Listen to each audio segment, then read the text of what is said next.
kita akan lihat contoh-contoh lagi supaya saudara tambah pengen lagi untuk bisa lakukan. Oke, Ibu Evi, silakan Ibu Evi. Iya, kalau saya akan memberikan contoh-contoh lebih ke untuk berbasis teks dulu ya, Ibu ya. Kalau Ya, dengan tadi Pak Wawan, Pak Igria sudah advance dengan animasinya, tapi ya ini saya sesuai dengan kebutuhan sekolah minggu saya karena sekolah minggu saya masih sekolah minggu yang kecil gitu ya. Anak-anaknya belum banyak, tapi lebih banyak juga kita harus selalu sering kelas campuran gitu karena keterbatasan segala hal. Nah, saya minimal ada 3 hal yang ingin saya bagikan di sini. Yang pertama, saya biasa menggunakan AI ini ya untuk ide dalam panduan mengajar. Ya, ini ada 2 contoh prompt yang saya pakai ketika kurikulum dari gereja itu memberikan tentang Yohanes 15 ayat 1 sampai 8 itu tentang pokok anggur yang benar ya. Dan di situ saya harus mengajar kelas campuran. Itu kan kadang-kadang menjadi pertanyaan banyak guru nih, gimana nih saya bisa mengajar kelas campuran mulai dari umur yang kecil sekali sampai dengan yang umur 12 tahun gitu ya. Dan saya coba ingin tahu dari AI itu contohnya seperti apa, ya. Lalu setelah itu nanti akan ada prom-prom lanjutan ya. Nah, ini hasil dari yang saya dapatkan gini ya. Jadi saya mendapatkan ini cuma salah satu prom yang pernah saya buat gitu ya. Ada banyak sekali prom yang sudah saya buat untuk membantu sekali mengajari sekolah minggu. Di sini dapat panduannya, tujuannya gimana, lalu next kita juga ada acara pembukaannya, pujiannya, lalu ada cerita perumpamaan, lalu next juga dibagi untuk anak usia sampai 5 sampai 7 tahun apa yang bisa kita lakukan, anak usia 8 sampai 12 tahun juga kadang-kadang waktu itu saya pernah juga dapat dalam satu kelas bagaimana membagi 2 kelompok itu gitu ya menjadi apa 2 kelas campuran tetapi tetap dalam satu ini ya dalam satu waktu mengajar itu sangat-sangat menolong sekali. Walaupun memang tidak diambil mentah-mentah keseluruhannya gitu ya, sangat disesuaikan dengan kebutuhan sekolah minggu saya dan tentu saja saya juga melihat dari persiapan mengajar yang sudah saya lakukan terlebih dahulu. Tetapi ini sangat-sangat menolong karena keterbatasan waktu untuk kita bisa mempersiapkan secara kreatif itu sangat ditopang dengan adanya AI ini gitu ya. Jadi merasa lebih semangat lagi untuk mempersiapkan kegiatan belajar mengajar di sekolah minggu ya. Lalu berikutnya, saya juga sangat suka sekali gini ya, karena saya tuh orangnya lumayan untuk bikin drama tuh nggak terlalu pintar, gitu ya. Tetapi tuh sudah punya, kadang-kadang di kepala tuh udah punya bayangan, pengennya tuh drama kayak gini-gini loh. Cuman membuat naskahnya, skripnya tuh gimana gitu ya. Nah, nanti bulan November kan ada Hari Pahlawan Nasional dan pengen banget itu bikin drama sekolah minggu dari pahlawan-pahlawan iman Ibrani 11. Tapi gimana nih anak-anak yang memerankan? Kalau mereka bicara kan juga susah ya pengennya sih jadi saya tuangkan semua apa dalam dalam bayangan saya gitu ya dalam apa namanya imajinasi saya drama yang seperti apa yang saya inginkan saya tuliskan itu baik-baik dalam prompt gitu ya.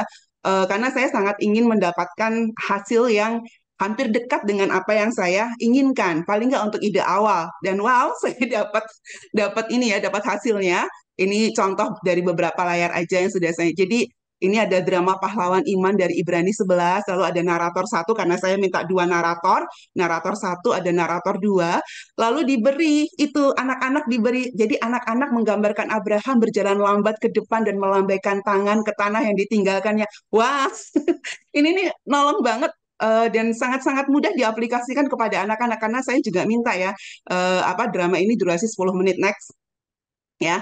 Di sini juga ada anak-anak menggambarkan Musa dengan mengangkat tongkat, memimpin gerakan berjalan keluar dari Mesir. Kan nggak perlu alat macam-macam ya. Ada narator yang ngomong, lalu tinggal mereka bawa tongkat, mereka yang melihat juga sudah bisa membayangkan situasinya. Ada tentang Rahab juga, anak-anak menggambarkan Rahab dengan memberikan makanan dan perlindungan kepada mata-mata Israel. Nggak perlu dengan apa lompat apa yang apa di Alkitab itu detail sampai bersembunyi dan sebagainya. Ini sangat-sangat menolong saya untuk wah bisa ini diaplikasikan di dalam apa sekolah minggu tinggal disesuaikan dengan jumlah anak yang ada ya lalu apa namanya kondisi ruangan yang ada gitu ya. Jadi ini satu dari ide naskah drama yang sudah saya buat ini untuk hari bulan November dan juga ada untuk yang bulan Desember nanti untuk persiapan Natal. Nah, yang ketiga ini yang sorry ini yang ketiga ini ya. Jadi saya juga sering memberikan training-training sekolah minggu di gereja saya gitu ya, dan ini juga sangat menolong untuk mengembangkan lagi yang sudah pernah saya buat ya, yang sudah pernah saya buat. Siapa tahu ada ide baru, hal baru yang bisa saya tambahkan gitu ya, misalnya untuk mengajar apa ya, mengajar memberikan training tentang guru sekolah minggu yang smart gitu ya. Apa yang harus saya lakukan, yang saya kerjakan. Next, saya dapat ininya, dapat berbagai materi, apa namanya, dapat ide-idenya. Jadi ada pembukaannya, ada informasi pengantarnya, intinya yang harus kamu sampaikan tuh ini, kegiatan yang bisa dilakukan dalam training selama 1 jam itu apa, bagian penutupnya seperti apa, dan contoh-contoh praktis yang dapat digunakan. Di situ ada beberapa contoh sih yang harus saya cek lagi gitu ya. Tetapi ini sangat menambah kekayaan training-training atau outline atau materi-materi yang sudah pernah saya buat, bahkan untuk membuat outline-outline training sekolah minggu yang baru.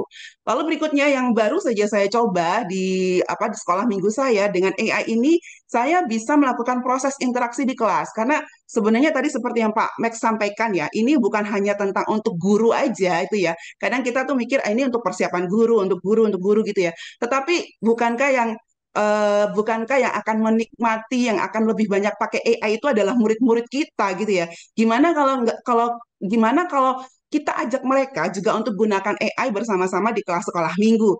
Nah, kemarin saya mengajar, baru aja kemarin ini, saya mengajar tentang 1 Petrus 2 ayat 21 gitu ya. Ya, di mana kita sebagai orang percaya tidak hanya diberikan karunia untuk percaya, tetapi juga untuk menderita bagi Kristus. Sebelum mereka pakai AI, saya minta mereka bikin 3 pertanyaan dulu berdasarkan 1 ayat itu tok gitu ya. Dan ketika saya minta mereka untuk lihat pakai AI hasilnya, wah mereka juga dapat 3 pertanyaan dan pertanyaan mereka itu yang sudah mereka tanyakan tuh 1 ayat itu sama seperti yang diusulkan oleh AI. Saya ingin buka dulu bahwa dengan AI bisa menolong mereka, tapi mereka sudah bisa bikin pertanyaan dulu gitu ya.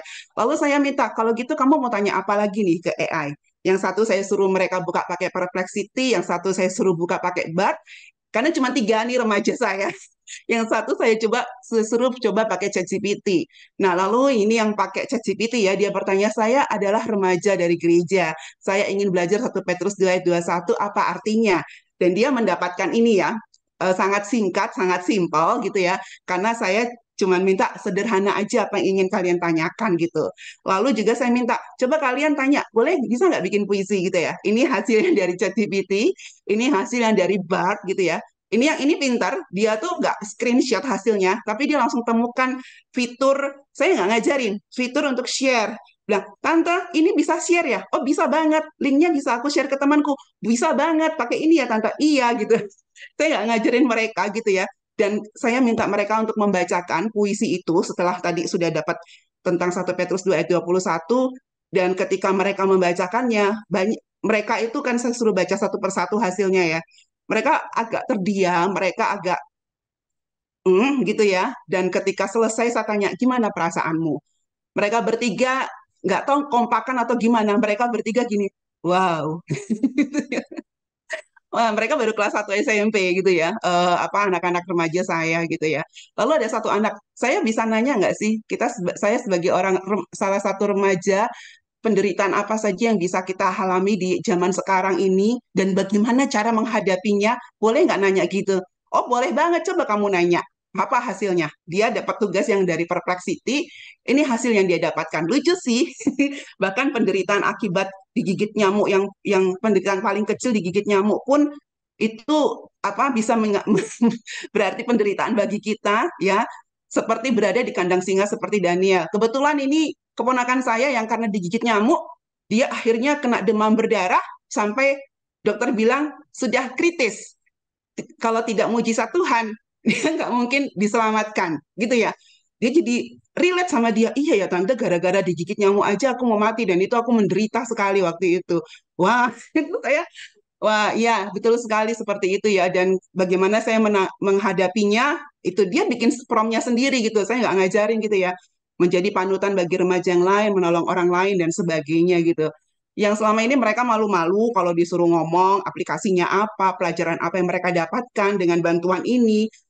Interaksi di kelas menurut saya menjadi lebih hidup, ya, malah nggak diem-dieman. Mereka saling menginteraksikan apa yang sudah mereka dapatkan, dan mereka, kemarin saya tanya, bersyukur nggak dengan teknologi yang telah Tuhan berikan ini? Mereka bersyukur, dan Mereka katanya sih saya mau belajar lagi. Begitu sih. Ya itu wow-wow saya. Beberapa contoh sih ya dari hal-hal yang sudah saya gunakan untuk melakukan pelayanan di sekolah minggu. Itu ya, makanya saya tadi bilang di teman-teman yang tanya tentang text to image, text to audio, saya bilang yuk belajar dulu gimana kita bikin prompt yang baik berbasis teks. Karena tadi seperti yang Pak Wawan share-kan ya, itu juga dimulai dari apa dulu? Dari kita bisa bikin prompt yang baik dari ChatGPT. Begitu. Itu sih. Iya, terima kasih banyak Bu Evi.